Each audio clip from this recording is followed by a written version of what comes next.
Get team meetings right, and you've put a fundamental pillar in place to help your salon business reach the next level. Get them wrong, you're going to be talking to yourself in an empty room very, very quickly. Here are my top tips for great team meetings. All on Build Your Salon. Hello, my salon friends. Phil Jackson here, your queen of salons, coming in your eyes and ears again. Here at the beginning of October. How on earth are you? Achingly well, I hope. This episode is unapologetically for those people who have a team. And I'm a big fan of employers and people that run teams in our salon industry. Now, I know that I'm flying in the face of a growing trend towards people having their own businesses and being self-employed. But there's a reason that I want to take care of employers, and that's because they are the custodians, the guardians of the future of our industry. It's very grandiose, isn't it? It sounds terribly imposing on these poor business owners. But ultimately, I don't think a model which relies on people running small self-employed businesses is doing an awful lot for the next generation of beauty therapists, estheticians, and hairdressers. I think we need some people in our industry, in our economy, who are pushing forward with that more traditional apprenticeship model where people are learning on the job, where they're learning from people with more experience, where they're being mentored as part of their employment. And I don't think we have a future industry without at least some of that going on. But it's tough. Employing people is really hard work. And it doesn't always feel that those who have the power in our economy and in our nations have necessarily got employers at the heart of some of the policies that they're making. It does feel like it's getting harder and less profitable to employ people in the longer term. So I understand why people are bucking the trend a little bit. I understand why people are pushing away from that employed model. But this episode is for you if you have a team. And part of having a team is team meetings. And they can be extremely disruptive. They can be a huge problem for a lot of businesses. Take it from one who knows, my dears. I had some horrendous team meetings over the years. In fact, when I very first started my salon journey, my idea of a team meeting was basically me standing in front of my team, screaming and shouting until everybody was in tears, and then that was the end of the meeting. I thought that was the best way to motivate people to work harder, was to terrify them. And I was a horrible employer for quite some time. In my defense, the only other salon I'd worked in had a boss who was a bit of a monster. I think in the couple of years that I was working there, we only had 2 team meetings. And guess what happened in those team meetings? My boss screamed and shouted and stamped her feet. Everybody cried, and then we all went home. So I thought that was how a successful salon was run, because the person that I used to work for ran a very successful franchise. That said, there is a better way, and team meetings can be hugely valuable as part of your communication with your team. Now, I'm not talking about our one-to-ones. I think there's a huge amount to be gained by putting a proper structure for one-to-one meetings in place. If this is something you need some help with, then please reach out. Let me know, phil@buildyoursalon.com. I'd love to do some performance management podcasts if that's of interest to you. I'm talking about getting your team in a room together so that you can share. Now, I get sometimes that's physically quite a tricky thing to do, because we've got people that are working different shifts, different days. There's an awful lot of people working part-time in our industry now, and I'm all for it, by the way. I do think that work-life balance should definitely be in the favour of life first. I don't think we should be spending all of our time in our businesses. But just physically getting people in the same space can be tricky and challenging. So what I would suggest you do, if you do have a team which is kind of fractured, if you do have a team where some team members actually don't even see each other on the regular, then I would maybe think about moving the timing of your team meeting around a little bit.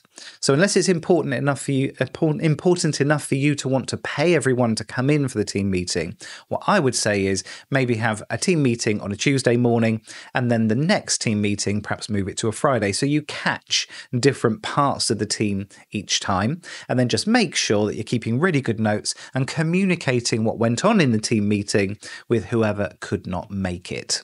But why do we want these team meetings at all? More than ever, people want to feel part of something bigger than themselves. They want to feel part of something that is bigger than their own career. If they've chosen to take a job, an employed position in a salon or beauty business, then they want to feel part of something. They want something they can get behind. And team meetings are a fundamental tool in getting that buy-in, about communicating more than just the day-to-day, communicating your vision for your business, what your business is about, your ethos, your culture. All of that comes in spade loads when we get our teams in the same room.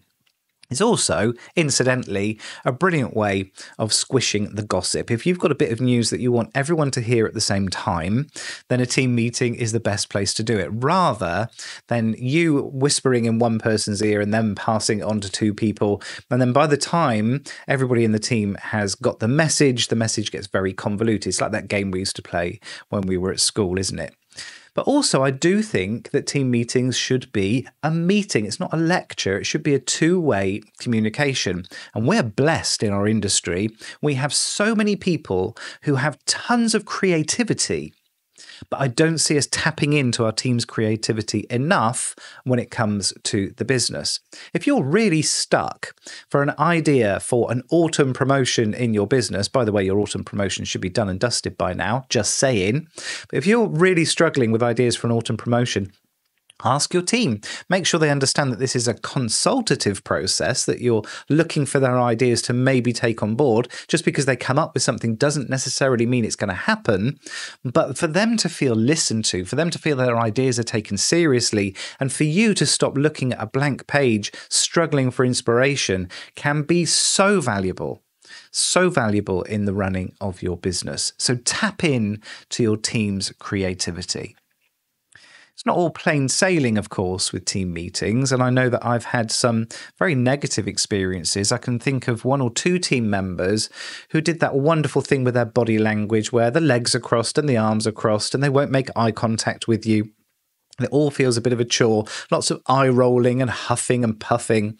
And I had one team member in particular who did a wonderful job of just throwing me a curveball.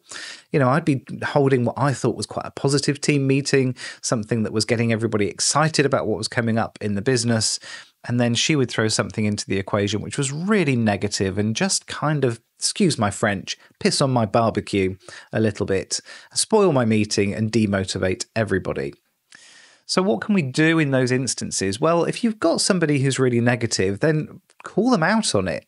If you've got somebody who's giving you those really negative body language vibes, then why not just say, actually, the way that you're positioning yourself makes me feel like you're not interested. Is there something that you want to share? Is there something that you can bring to the meeting that would be more engaging for everybody? What are your thoughts on it? And when it comes to people throwing you a curveball, I have my one fundamental, absolutely vital tool for every single team meeting, and that is a strong agenda. This also, of course, dictates the frequency of the meetings. If you haven't got enough to fill an agenda, then do you really need a team meeting in the first place? I would suggest not. Frequency-wise, in my salon, it was always about every 3 weeks. I thought was plenty to get everybody in one room. But in times of change, then you might want lots more team meetings. So you have as many as is needed and not a single one more. Nobody wants to go through the motions when it comes to having a meeting. But before you schedule the meeting, put an agenda on the wall with what you're going to be discussing. Put it on the team meeting, put it on the staff room wall rather, and ask people to contribute anything that they want to bring up in the staff meeting as well. Now, what's going to happen next? Either nothing, nobody will put any ideas on your agenda at all, or you will get some ideas that you want to discuss, which is fantastic. We can allocate some time in the schedule for it. Or you might get some negative stuff that actually you don't really want to discuss in your team meeting at all. So what can we do in those instances? Well, we take the person to one side. We acknowledge that the idea is important. and we take it away from your group setting.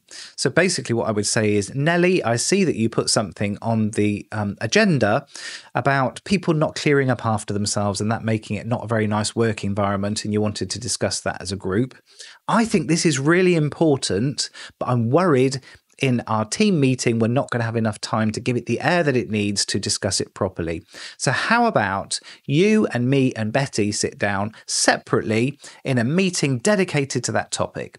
So we're indicating to Nelly that we're taking the issue seriously. We're not saying that it's something we're just going to brush to one side. We're giving it the room to breathe, but we're keeping the agenda nice and positive and motivating for all. Does that mean we can never deliver bad news in a team meeting? No, of course not. This is real life. This is grown-up life, and sometimes we do need to share stuff which is less positive. But ultimately, we do try and make sure that they're having a positive contribution to the business. If not, every element of the content can be positive too. So what have I missed? Reach out and let me know. Phil@buildyoursalon.com. You know I love hearing from my salon owner friends anyway. What are you doing to make your team meetings positive and inspiring and a positive contribution to your business? Or perhaps you have some struggles with team meetings. Why not reach out and let me know? We've got a question and answer episode coming up in a couple of weeks' time. I'd love to be helping directly with the issues that you have in your business. In the meantime, just 7 short days until I'm coming in your eyes and ears again with another dose of my wise old owl wisdom. And until then, take care.